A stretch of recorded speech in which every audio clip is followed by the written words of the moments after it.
2025 में अमरनाथ की यात्रा पे आने वाले सभी भक्तगणों को जय बाबा बर्फानी।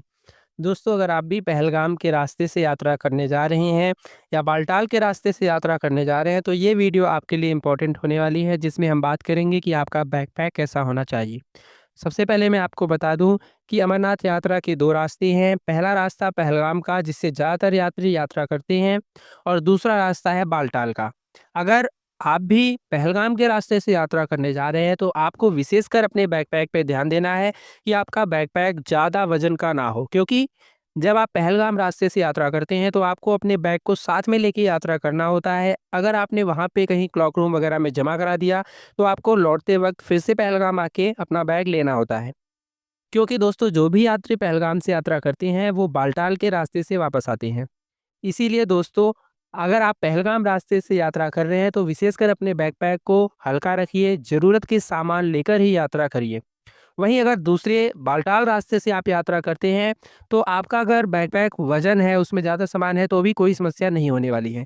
क्योंकि आप उस बैकपैक को क्लॉक रूम में या जिस भी टेंट में आप बालटाल बेस कैंप में रुकते हो, वहाँ पे आप जमा करा सकते हैं, और ज़रूरी सामान को एक छोटे बैग में लेके यात्रा कर सकते हैं। क्योंकि जो बालटाल रास्ते से यात्रा होगी, वो एक ही दिन में पूरी हो जाएगी। आप सुबह से अगर सुबह-सुबह यात्रा शुरू करते हैं, तो आप रात के 9-10 बजे तक बालटाल बेस कैंप में, जहाँ से आपने यात्रा शुरू की थी, वहीं पे आप वापस आ जाते हैं।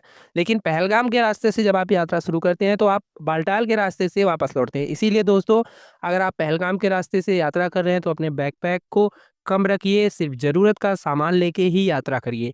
वहीं पे अगर आप बालटाल के रास्ते से यात्रा करते हैं, तो आप अपने बैग को क्लॉक रूम में जमा करवा दीजिए, जिससे आप जब वापस लौटो, तो आप वहाँ से अपना सामान रिसीव कर सको।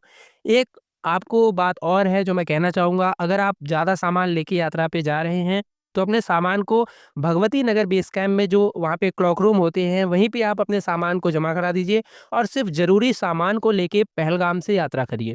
तो आपकी यात्रा सफल होगी, हल्की होगी, आरामदायक होगी। अगर आपको और कोई भी परेशानी है, समस्या है, तो हमारे दिए गए नंबर पे आप व्हाट्सएप कर सकते हैं, अपनी समस्या को बता सकते हैं, जिसका समाधान आपको ज़रूर मिलेगा। जय बाबा।